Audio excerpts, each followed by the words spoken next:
preventive lifestyle, and medicine. Connections with nature, connections with the food we eat, with how we relate with society. Often referred to as lifestyle medicine, this form of medical practice educates individuals on the relationship between their lifestyle as it relates to their overall health and well being. What is health? Complete state of physical, emotional, and mental well-being. In other words, when all the things are put into their perspective, everyone will be healthy. It's very important to understand lifestyle medicine as a bid or in a bid to prevent developing these chronic diseases. Take for instance a very common one, hypertension or diabetes.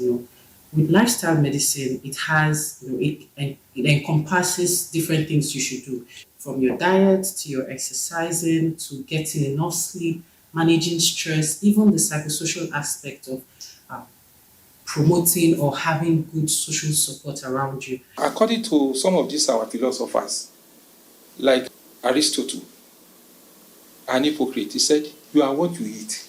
I'm a member of the Nigerian Sports Medicine Federation. You must always take time out to relax. Research posits that there are 6 pillars of lifestyle medicine: nutrition, physical activity, sleep, stress management, positive social connections, and avoidance of substance. So yoga is something, it's a form of exercise that it has a holistic approach towards health.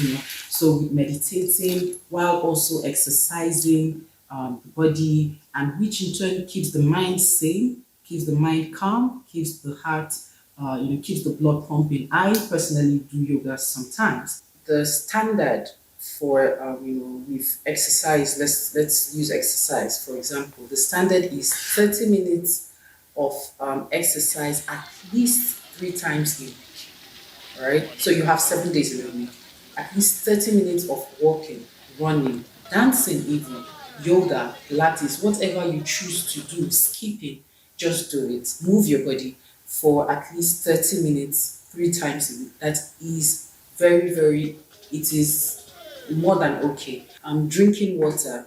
You can't, some people might get away with it, but like I said, there are genetic predispositions that one might not even be aware of. So you can do your barest minimum by at least moving your body 30 minutes. You can do a 15 minutes walk in the morning before work and 15 minutes walk in the evenings after work, just to relax the body, and then you have a nice night. When COVID-19 came, the whole world was thrown off balance. To the extent that people didn't even know what to do initially, how to handle it. When we started treating COVID-19, we were using medical approach. But at a point, we all realized that even the nature has a role to play. And that is why when they were managing COVID-19, some people were advised to go inside the sun. Why? So that they can synthesize vitamin D from the power of the solar energy. Because solar energy too plays a lot of role in our body. We are in Nigeria here, we are complaining, the sun is too much.